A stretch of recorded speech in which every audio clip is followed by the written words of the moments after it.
Ben, le Massif central, c'est avant tout une montagne habitée, sans grand bassin de consommation. Les grands bassins de consommation sont plutôt en périphérie. Euh, et donc la question qui peut se poser derrière, c'est et si demain on ne consommait plus que local, euh, est-ce que ce territoire pourrait être une réponse à ce consommer local, alors qu'il est plutôt éloigné des grands bassins de consommation? Ce territoire présente également des avantages concurrentiels, donc une moindre productivité des terres, un enclavement routier. Dans les trajectoires d'entreprises agricoles, euh, cette charnière, pour nous, c'est plutôt l'étape de la transmission, euh, qui repose sur des choix d'individus qui sont ancrés dans leur territoire, ancrés dans leur contexte local, ancrés aussi dans leur contexte de vie privée, parfois dans une approche patrimoniale des choses, euh, même assez souvent. Euh, une approche sentimentale, en tout cas, c'est bien l'être humain et l'individu qui est au centre euh, de, de cet acte qu'est la transmission. Donc les risques des entreprises qui disparaissent, une perte de production sur le territoire, une perte d'emploi induit, une perte d'actifs tout simplement, des territoires qui perdent en attractivité, une perte de diversité des produits agricoles, mais aussi une détérioration paysagère, l'enfrichement, et donc une moindre capacité des territoires à être attractifs sur le plan touristique, mais aussi vis-à-vis de l'accueil de nouveaux à la fois d'agriculteurs, mais de nouveaux habitants. Tout court. Donc, faute de solutions plus efficaces, l'agriculture pourrait dériver vers une financiarisation, pourquoi pas, des investisseurs extérieurs. Mais à ce moment-là, quid sur un territoire un peu moins attractif économiquement, où l'agriculture est un petit peu moins rentable, euh, de l'attractivité pour ces porteurs de capitaux, ou à l'inverse, la possibilité de démanteler les structures, d'abandonner un certain nombre de terres non propices à la production agricole, laisser s'enfricher un certain nombre de terres pour se consacrer sur les plus se concentrer sur les plus productives. Euh, et au travers de ce démantèlement d'exploitation, une perte de valeur territoriale importante. Donc la question du modèle de développement est posée. Et quel avenir sur ce territoire pour un modèle d'agriculture familiale, tout simplement? Est-ce qu'il peut aller vers la financiarisation? Est-ce qu'il doit aller vers le démantèlement?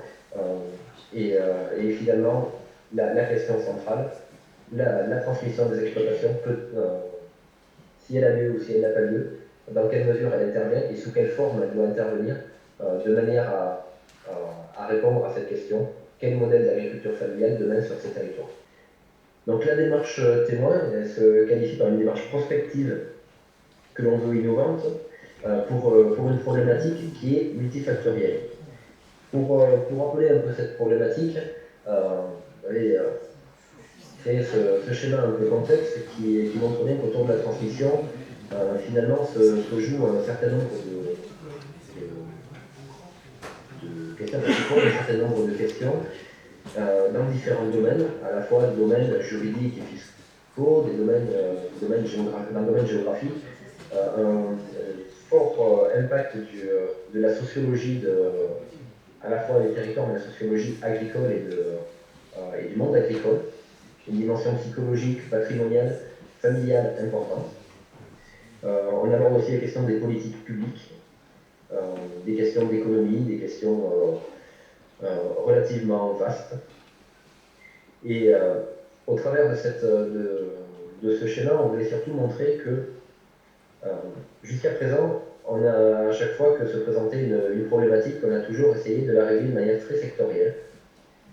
Je pense par exemple à la problématique de l'augmentation du capital des exploitations. Le capital de reprise est important, donc on a cherché à apporter des moyens de financer à moindre coût ces projets, d'amener des aides publiques pour pouvoir faciliter la prise en main des exploitations et apporter la trésorerie nécessaire au lancement. On a essayé de faciliter l'accès au foncier historiquement par la création d'un certain nombre d'outils. Je pense de manière plus lointaine à la création des SAFER. Je pense aussi, peut-être un peu plus récemment, à des lois d'orientation agricole, des lois de modernisation de l'agriculture qui ont remis au centre des débats les schémas devenus régionaux d'aménagement des structures, les SDREA. Quoi qu'il en soit, à chaque fois, même si l'objectif est commun, on a répondu de manière très sectorielle à chacune de ces questions. Donc là, le projet témoin vise,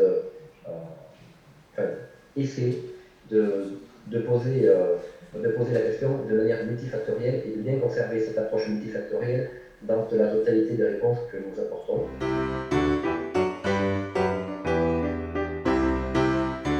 Un deuxième degré de résultat, que je prendrai au travers d'un exemple, un premier exemple d'un point d'incompréhension entre des intérêts collectifs, cumul d'intérêts individuels, où on pourrait constater, alors j'ai volontairement résumé un peu les choses et j'ai volontairement caricaturé un peu les choses, de manière plutôt à initier le débat. Donc d'un côté agricole, avec un objectif de rémunérer les agriculteurs, hein, c'est l'enjeu pour la profession agricole, avec un axe qui est la création de valeur ajoutée par actif. Se traduisant parfois par l'agrandissement des exploitations, par la spécialisation, par la création et la constitution de filières, parfois aussi par des réflexions plus individuelles de différenciation ou même collectives d'ailleurs de différenciation. Et malgré cela, ce que je ne voudrais pas opposer à agrandissement et différenciation, on constate malgré tout toujours des difficultés de transmission, toujours une sous-valorisation de la main-d'œuvre.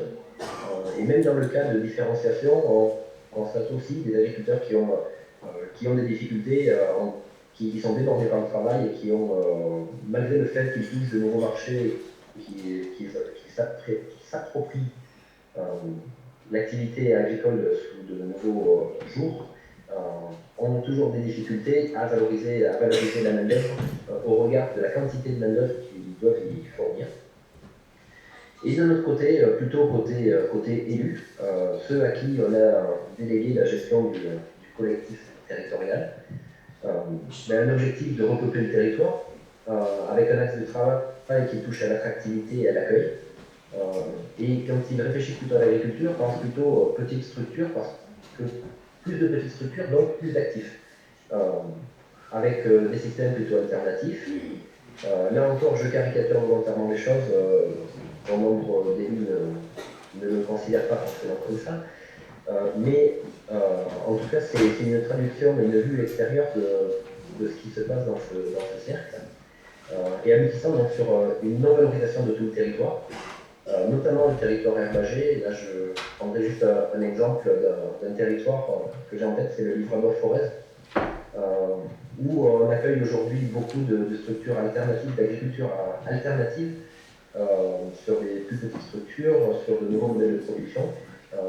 Néanmoins, il constate à ce jour que les exploitations laitières basées sur la culture de l'herbe sont difficilement reconvertibles et que ces structures alternatives ne répondront pas à l'enjeu de la valorisation de tout le territoire. Et donc le territoire, de fait, continue de se vider.